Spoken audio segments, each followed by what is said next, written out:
Bienvenue pour un nouvel épisode de Pixis, le podcast. Nous sommes aujourd'hui à Nivelles le 7 juin, à l'hôtel Van der Valk. C'est la journée agile qui se termine, on est en fin de journée, on est après le cocktail même. J'ai l'honneur d'avoir Paul-Georges Crismer. Oui, Enchanté. On s'est parlé au enchanté. téléphone en fait plusieurs fois pour préparer l'intervention, mais c'est la première fois qu'on se voit aujourd'hui.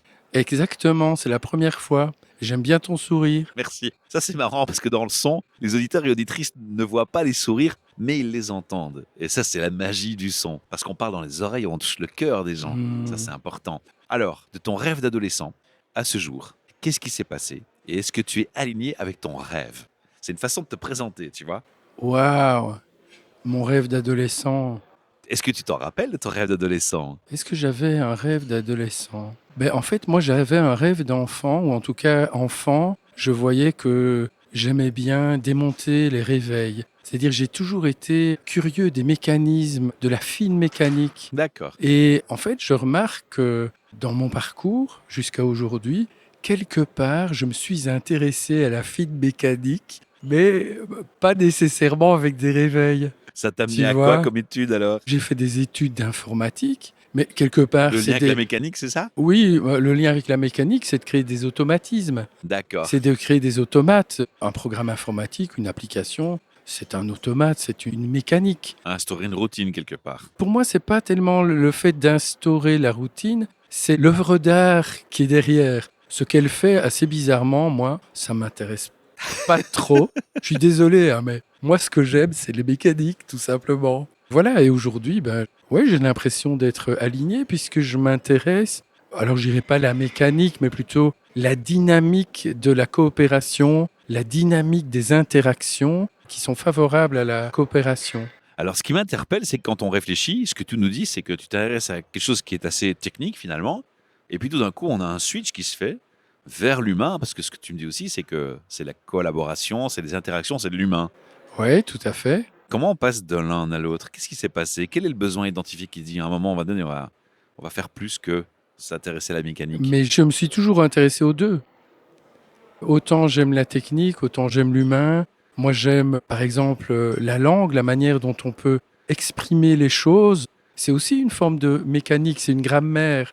Et la langue, c'est large, c'est pas C'est forcément une langue. large. Voilà, il y a le côté beauté, il y a le côté élégance. Moi, ce que j'aime, c'est l'élégance dans les mécaniques et donc l'élégance dans la langue, etc. Tu vois, finalement, ce ne sont jamais que des variations sur un même thème, l'un étant plus la mécanique pure dans le concret, la mécanique du software, développer des processus. Et quelque part, le thème, c'est comment on peut interagir, faire en sorte qu'une chose travaille avec une autre, etc. En fait, on reste dans la coopération, hein. Pas mal, j'aime bien. Et ça te donne un petit côté, si tu me permets, le feedback poète. Cette recherche Ouais. de raffinement et la façon dont tu Mhm, l'exprimes, on en ressent, à mon niveau en tout cas, une poésie. Et je dois dire, mhm. chapeau. Bien joué, monsieur. Merci. J'ai envie que tu nous parles de ton intervention. Quel était ton objectif et qu'est-ce que tu voulais partager avec nos participants? Et puis ceux qui ont raté la journée agile, honte à eux. Eh bien, on va leur donner une petite chance de se rattraper en leur donnant un peu quelques indices de ton partage. Alors, mon intention, c'était vraiment d'apporter une contribution à un élément de l'agilité que je trouve essentiel, c'est les individus et leurs interactions. C'est une des clés, hein, la première qui apparaît dans le manifeste agile. Or, c'est peut-être une de celles dont on parle le moins. C'est toute la dynamique humaine qu'il y a là-dedans. Et donc, je voulais apporter la contribution suivante. Chouette un conflit. Parce que bien sûr, évidemment, c'est un paradoxe. Un conflit, c'est pas agréable, c'est pas confortable. Et en même temps, c'est quelque chose qui est inéluctable. Le simple fait qu'on soit différent, que on se frotte Cette à la bête différence. humaine qui est si complexe. Mais je sais pas si c'est complexe. Simplement, l'autre, il est autre. Et comme il est autre, à un moment donné, ça frictionne. Mais comme on est bien poli, on a été éduqué à ne pas faire de vagues, etc. On laisse un peu sous le tapis Les les frustrations les s'installent, frustrations, voilà, c'est ça. Et finalement, on arrive à... à ne plus écouter son sens. Voilà, c'est ça. Et donc, c'est ça qui fait que les équipes fonctionnent moins bien, parce qu'elles perdent beaucoup d'énergie à essayer d'accomplir des choses, alors qu'il y a une tension à l'intérieur. Est-ce qu'on peut en déduire même que c'est précurseur au burn-out et un des stimulateurs de burn-out? Parce que quand on n'écoute pas son propre sens, quand on s'écoute pas sa voix intérieure, parce qu'on met sous le tapis, comme tu dis, C'est les prémices d'un burn-out. Ah, de toute façon, il y a de la tension, il y a de la surchauffe. Et nous, on a un copain, un vrai copain qui ment jamais, c'est notre corps. Et notre corps, il nous murmure en permanence Ouais. si c'est bon pour nous, si c'est pas bon pour nous, etc. Et quand on met sous le tapis, on l'écoute pas. On devient sourd à tout cela. À un moment donné, le corps, il va gueuler. Et quand le corps gueule, bah, tu fais un burn-out, tu es malade, ou des choses comme ça. On a un autre ennemi aussi, hein. C'est le petit hamster qui tourne dans la roue, dans la tête et qui galope. Il y a un philosophe qui parlait de ça, tu vois, à qui je fais référence, Ouais. qui tourne, et qu'on réfléchit, on cogite, on cogite, on cogite. Et finalement, ça nous mène aussi dans cet écart. Certes, mais disons que ce petit hamster, c'est ce qui nous permet quand même d'avancer. Il y a aussi quelque chose qui est important, c'est qu'on aime anticiper, on calcule beaucoup et on essaye. Et parfois, on est un peu comme dans des parties d'échecs, on anticipe tout ce qui pourrait se passer, mais en fait qui ne se passera jamais. Et évidemment, on chauffe et on surchauffe, alors que la clé, ce serait de pouvoir ralentir pour aller plus vite. Pourquoi tu as pris ce titre de chouette, un conflit? Chouette un conflit, pour moi, c'est une invitation à voir, alors pas le conflit armé ou le On est conflit bien d'accord. où il y a une violence physique qui n'est pas désirable, sauf si elle sert à préserver la vie, évidemment. Et encore, je crois qu'on peut l'éviter. Mais être en conflit, faut pas avoir peur. C'est quelque chose qui est inéluctable. Donc, comme je vous disais, le fait qu'il y ait des frictions, etc. Et ce qui pose problème, c'est que face à la différence, on part du postulat que on a raison et l'autre a tort, que notre solution est meilleure que celle de l'autre. Toujours, hein. On joue ce jeu où tout le monde perd, du j'ai raison, tu as tort.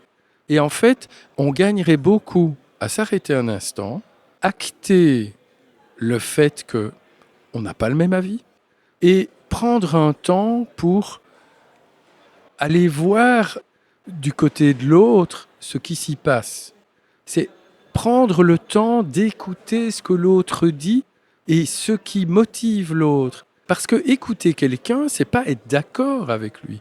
C'est lui offrir de l'attention. C'est comprendre son intention, c'est lui donner de l'écoute, C'est c'est l'écoute comprendre son et message. c'est comprendre le message. Et en fait, bien sûr que, mettons que si ma préférence, moi, est de jouer au foot et que toi, ta préférence, mettons, c'est de faire de l'escalade et que je te dis, ah, viens jouer au foot, que tu me dis, non, je préfère aller faire de l'escalade, mais on va aller au clash parce que les solutions auxquelles on pense ne conviennent pas aux deux. Mais si on va voir derrière, mais tiens, à travers le jeu au foot, qu'est-ce que je cherche? À moi, ce que je cherche, c'est avoir une expérience de groupe et de vivre de l'intensité. Et toi qui veux faire de l'escalade, tu dis, ah oui, le côté groupe, pas trop, mais L'intensité, le oui. côté Et là, on se intensité, rejoint. oui. Et là, on va se rejoindre. Et est-ce qu'on pourrait pas mettre du et? Est-ce qu'on pourrait trouver une solution qui nous apporte à tous les deux l'intensité qu'on apprécie, qui, si toi ça te va, inclut éventuellement un peu de collectif, mais pas nécessairement, et qu'on invente un truc à deux qui nous permet d'aller dans le sens de ce qui nous fait croître, dans le sens de ce qui nous donne vie et envie. Qu'est-ce qui fait que dans les entreprises, ce fameux précepte qui est le premier, qui est dans le top, ne soit pas encore bien géré ou systématiquement bien implémenté ou bien compris des gens? Pourquoi est-ce qu'il y a encore besoin d'intervenir sur quelque chose qui est tellement fondamental? C'est pas trop lié au monde de l'entreprise, mais on a appris à parler, mais pas à communiquer. On n'a pas appris ce qui relie ou ce qui sépare. C'est-à-dire qu'on est peut-être au courant, c'est-à-dire que dans nos échanges, on fonctionne au talent, entre guillemets. Mais si on nous donnait quelques ingrédients supplémentaires, nos talents seraient décuplés. C'est clair. Tu vois, s'il y a des choses, il vaut mieux pas les dire parce que tu sais que tu pars au clash. Donc, autant être au courant. Mais c'est juste faire un bon usage de son temps. Après, c'est sûr qu'en entreprise, ou plutôt dans tout groupe humain, pour que les gens puissent se parler, il faut qu'il y ait de la sécurité psychologique. Ça veut dire que chacun se sente ait l'impression qu'il a le droit de dire ce Ça qui... implique une notion de confiance aussi. Alors, sécurité psychologique, la confiance, le respect, mais justement, l'accueil du désaccord, acté, oui, on n'est pas d'accord, et c'est pas un drame. C'est justement, on va apprendre l'un de l'autre, on va en savoir plus, et donc, on aura plus de matière pour coopérer encore plus efficacement. Ouais, pas mal. Pas Tu mal, vois? c'est une bonne remarque. Ce qu'il y a aussi, ce qui empêche les choses d'avancer, c'est qu'on croit que échanger, c'est perdre du temps. Alors, évidemment, si on parle de la pluie ou du beau temps, etc., bien sûr que c'est une perte de temps, mais dès le moment Et où... encore. Et encore, oui, parce que parfois, ça peut créer du lien, tu vois. Et créer du lien, c'est quelque chose, C'est primordial. c'est primordial. Et donc, pour moi, il faut qu'il y ait des rituels ou des espaces où les gens peuvent se rencontrer. Et quand je dis il faut, c'est-à-dire que est-ce que l'entreprise ou l'organisation est soucieuse de cela? Est-ce qu'elle met en place des espaces, mais même en réunion, terminer une réunion en demandant à chacun l'état d'esprit dans lequel il sort, pour savoir un petit peu, ben tiens, qu'est-ce qui se passe pour chacun? L'un va dire, ah moi je suis enthousiaste, l'autre va dire, ah moi j'ai peur, ah moi Paul je suis Georges, on n'a confiant. pas le temps, il faut produire, voyons. Mais pour moi c'est ralentir pour aller plus vite, tu vois. Parce que quand les Je t'ai gens... provoqué volontairement, Bien tu l'as sûr, compris. mais quand les gens se sentent compris, bah, ils mobilisent leur énergie autrement, Ils hein. vont décupler leurs capacités. Bien sûr, ils vont s'ouvrir à d'autres choses.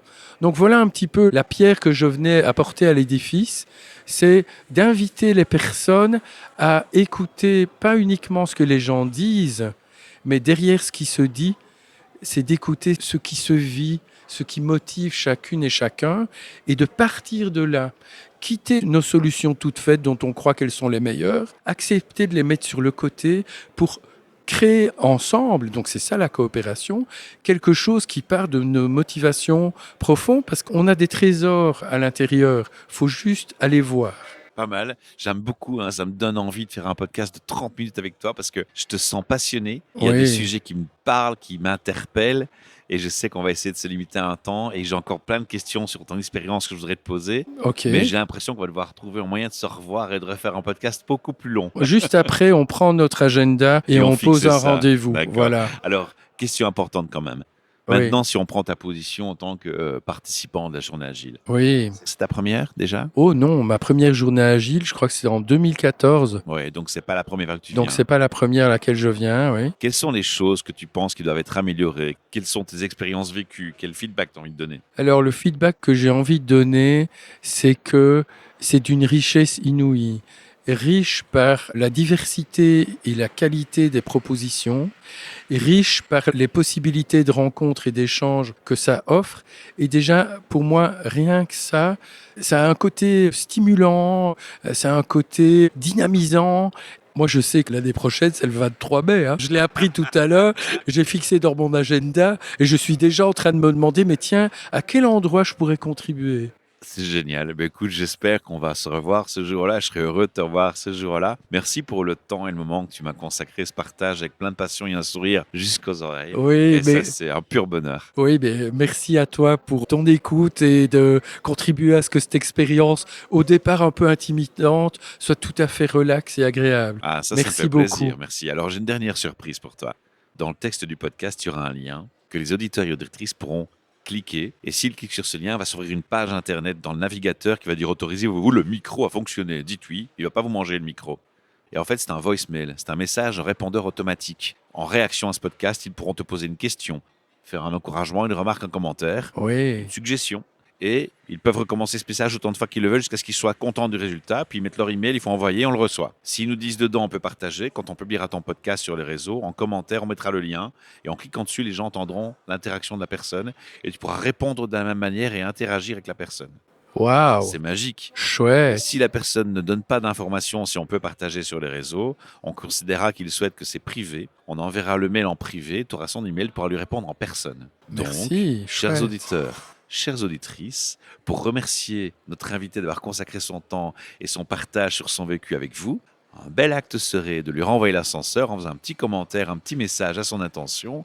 Je crois que ce serait la moindre des choses. Merci, courage, ça ne mange personne. Oui, merci beaucoup. À très bientôt. À bientôt.